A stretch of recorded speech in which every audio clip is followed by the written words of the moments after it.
my cool stuff share out is about making craft cocktails, and a little bit about how I started making them is that when I got married, I used to do a lot of parties and I cooked.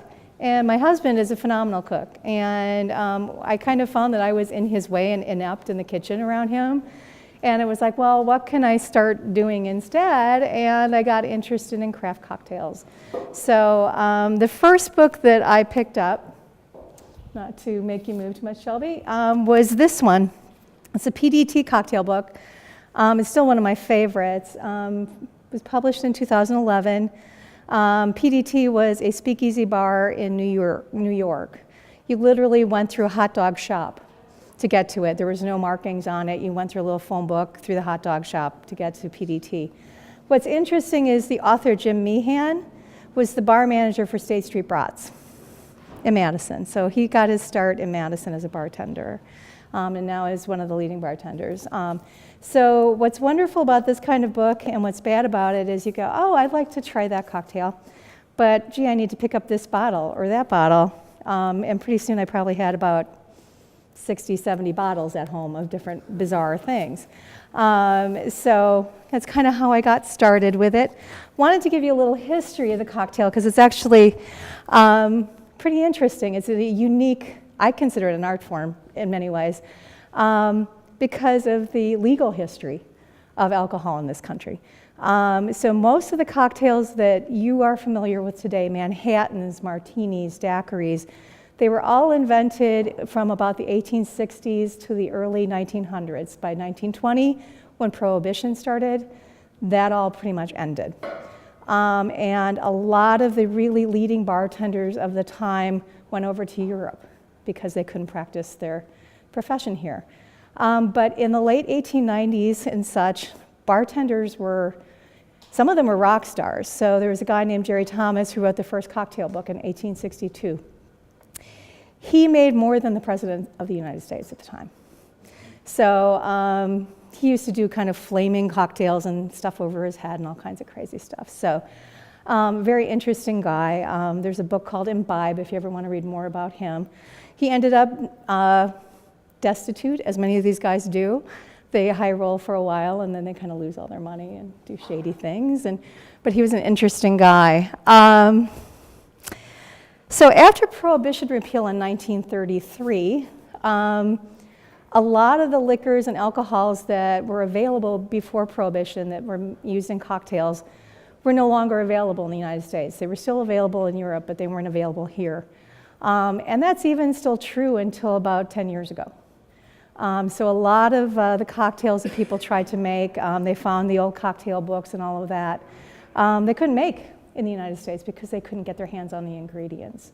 So really the craft distilling movement and all of that, and importing and finding some of these bottles again, really only happened in like the last 10 years. So the craft cocktail movement really started with a couple people out of New York called Dale DeGroff, who was a bartender at the Rainbow Room, and a woman named Audrey Saunders. And it was a lot about going into liquor stores and finding the dustiest bottles you could find that no one had touched in like 50 years, and trying to make some of these old cocktails. So that's kind of how it began. And if you think about that, 2005 is not that long ago. So for that to catch on that quickly, that I can open a craft cocktail bar in Janesville, Wisconsin, 12 years later, and most people know what a lot of these cocktails are, is pretty amazing. It spread really quickly. So what is a craft cocktail, I think, is a good thing. It's a cocktail that actually uses good ingredients. So it's almost like a culinary approach to drinking. It's fresh juices, it's good spirits, it's good ingredients. So it's not the rail stuff that, that we probably grew up drinking. If you were older like me, like in the 70s and 80s, cocktail historians literally call that the Dark Ages. That's with Sex on the Beach and all these Long Island iced teas and really pretty nasty stuff. A lot of vodka. Gin, people didn't drink gin. And so a lot of the traditions from the early part of the last century in the 1800s were kind of lost. So in the last 10, 20 years, it's really kind of come back. So I wanted to share some of the tools with you. These are mixing tins, which is basically the same as you're probably more familiar with this. This is the cobble shaker. This is what a lot of people have at home. And it's great for home use, but it's kind of a pain to clean this. It's a pain to strain it. Professional bartenders don't want to use these because, you're playing around with doing this and doing this, and see, I can't even get it off. So it's good for home, not so great for bar use. So a lot of times bartenders will do what they call Boston shaker, which is, it'll be a pint glass, like Reiner's got right there, and you pound it onto a mixing tin. These are Japanese mixing tins, which is using both of these rather than a glass. I prefer these. My bartenders don't. They like using the pint glass, I think just because they're used to it. What's nice about this is it conducts cold better, so it gets your drink colder faster. So I thought one of the first things I would do is make you guys a daiquiri, which you shake. And why do you shake a cocktail? You shake a cocktail for a couple reasons. First of all, you're trying to chill it. You're trying to dilute it. So you're doing this hard action to try to get the ice cubes to melt a little bit and to dilute it, get it cold. And you're also introducing air because you have citrus in cocktails that you shake generally, or you have some sort of acid or sugar, and it better mixes it when you shake it. So let me shake you a cocktail. So a daiquiri has a fascinating history in that a daiquiri was invented by an engineer. His name, I got to look it up here, is Jennings Cox. So Jennings Cox invented the daiquiri in the 1890s while he was working on a project in Cuba. So apparently Jennings was a bit of an alcoholic, from what we hear. But he came up with a recipe that's famous for the daiquiri, which is, if you're taking notes, 2 ounces of rum and 1 ounce of fresh lime. And if you'll notice, I'm using a citrus press, which is a really handy home tool. One thing to note is it's kind of counterintuitive, but you put the flat side down if you use a citrus press. So you want to do about 1 ounce of lime.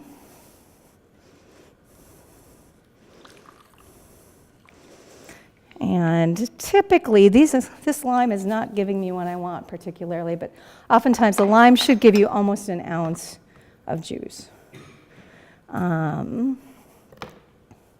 So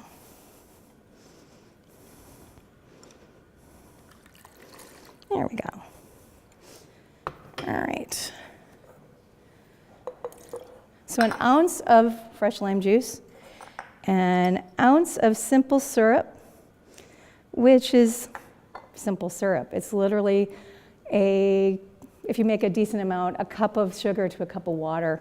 You can boil it if you want, or you can just basically shake it really hard until it dissolves. But sugar is a pretty important component in a lot of cocktails, so you want that sweet with the lime and the booze. So, and then 2 ounces of rum. So typically in a daiquiri, a lot of places use white rum. I really like using aged rum. It's really nice. This is a 12-year-old aged rum, which kind of gives it more complexity, a little more depth, and makes it a lot more expensive. But it's a really good ingredient. So like at Lark, we use an 18-year-old rum in our daiquiris. And it's delicious. So 2 ounces of rum. And I am using a not cool jigger. This is an OXO jigger, which I jokingly call for old blind ladies because I don't like using the typical bartender jiggers. So this is another very typical jigger. It's graduated. This is a Japanese jigger.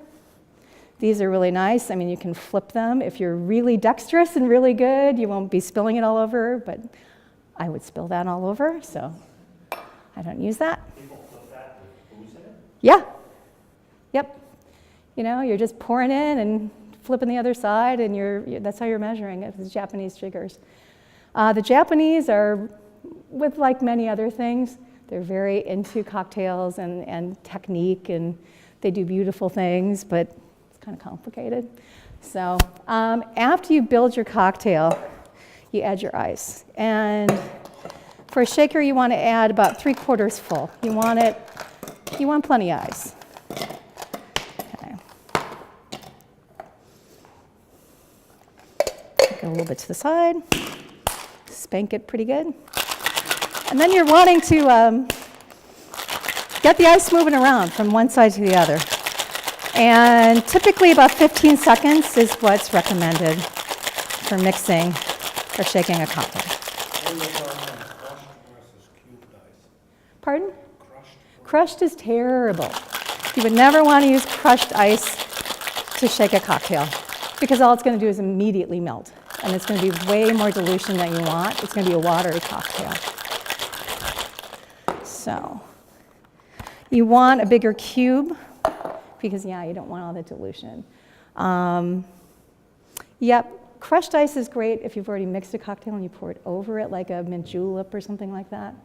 But yeah, it's going to get watery really fast. And so I'm going to pour this into, I've got a couple different glasses here. This is a Nick and Nora, which is named after a 1940s movie called The Thin Man, where they drank all the time. And this is an old school martini glass, or a coupe, which is a classic champagne glass. Martini glasses in general are like the worst glass you can use for a cocktail. They tip over easily, you spill on yourself, they have too much open space, so they get warm too fast. So it's interesting that that's the symbol of cocktails, but they're a terrible glass. So if you go into most craft cocktail bars, they don't use martini glasses. So anyway, it just mix this up. So then I'm using what's called a Hawthorne strainer on top of my mixing glass there. It's a very handy little contraption. You just go like this. Actually, I might have enough left to fill a little bit of the second one. And we want to...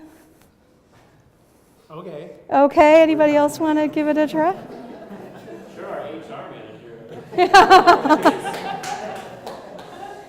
Okay. So that is shaking a cocktail. That's good. Yeah? Okay. That is a classic. That's a daiquiri. So the next thing I wanted to show you was stirring a cocktail. I'm just going to rinse this out a little bit. So stirring cocktails is, well, it's funny because it's kind of famous that, James Bond said shaken, not stirred. That's not the way you should ever make a martini, ever. Stirring is used for cocktails that are only booze. And the reason you stir them is because you don't want to introduce air into them. You want to dilute them, and you want to chill them, and you want to mix the ingredients. But air makes for a cloudier cocktail, and it makes for not as smooth a mouthfeel. So you want the smoothness of the mouthfeel, and that's why you stir a cocktail. So I'm going to make you a Negroni.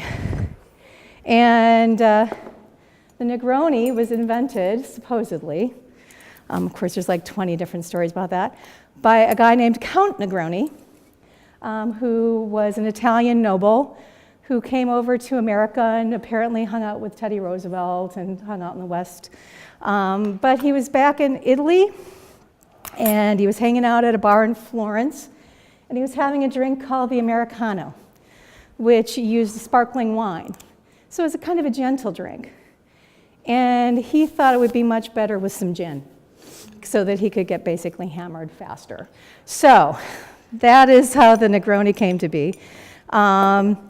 It has become a very popular drink. There's a Negroni week every year. And there are a lot of variants on the Negroni. It's an easy cocktail to make because it's just all the same ratio. So it's 1 ounce of gin, 1 ounce of Campari, which is an Italian aperitivo. It's orange-based. It's bitter. It's delicious. Yeah, Europeans just drink Campari on its own. I can't quite get down with that, but you would drink it with soda? It's kind of like Aperol is kind of similar. So it's 1 ounce of each, and then 1 ounce of sweet vermouth. There are a lot of different sweet vermouths on the market. This is my favorite. It's an Italian sweet vermouth called Carpano Antica. It's probably 2 times as expensive as the cheap vermouths out there, but it's really amazing. And it was the first sweet vermouth invented, so in the late 1700s. So it's been around for a while. It's Antica.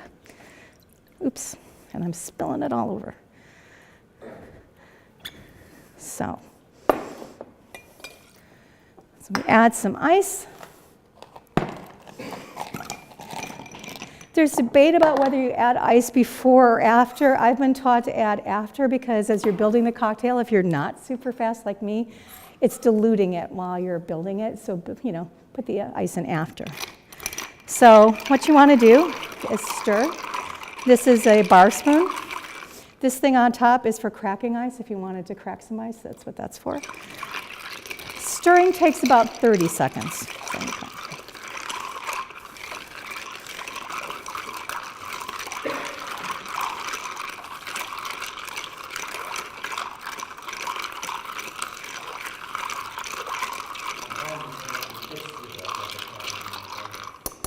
Yeah. And you don't have to, but the traditional technique for taking care of a stirred drink is to use a julep strainer, which is a very old piece of bar equipment, not surprisingly from mint juleps back in the day originally. And originally, they were used when you drank a mint julep and it was full of mint. You put that in front of the drink so that you didn't get mint all over your teeth. So that's how it started out, and then bartenders were like, hey, that's kind of a cool tool, and they started using it for pouring. So here is a Negroni. Nice little top to it is taking an orange peel and, as they say, expressing it over the top, which is just kind of twisting it and releasing the oils. So there, Reiner.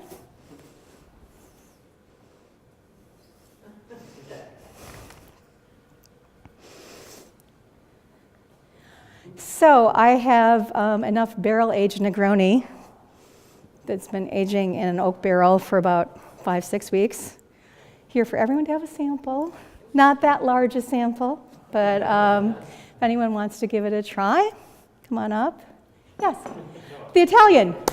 You want a sample? So I guess I'd say, just in conclusion, there's a lot of great books and websites out there about craft cocktails. It's a really fun hobby. Obviously, you can get obsessed with it. It became a business for me, and it's really a lot of fun. I have a couple books up here, including one that I picked up in New York a couple years ago that is from the Prohibition era. It's filthy in parts. It's all about bar songs and drinks, but it's kind of fascinating to look at. I also have our bar menu up here if you want to take a look. And yeah, any questions? In the 1700s, they were drinking punches. So a lot of things with tea and fruit juices and rum. Rum was pretty common. Interestingly enough, the temperance movement really started because distilling practices got better in the 19th century, which meant that booze got a lot stronger. And so people who were kind of coming in from the fields and drinking a beer or something like that started drinking whiskey and getting very addicted and becoming alcoholics. And so there was a really legitimate reason for the temperance movement. It's just, we as a culture don't like to be told not to do things. There's one on our menu, the penicillin. But yeah, Scotch is very strong flavored, and Scotch is very valuable. So a lot of it is also just how expensive a spirit is. We make those decisions. Like there's a drink that I make at home that uses a pear brandy that's French. Well, that is $60 a bottle. I'm not going to make that cocktail at Lark because it's just going to be too expensive. So part of it is just the economics of but yeah. Any other questions? Okay, if you want something to drink, come on. Thank you.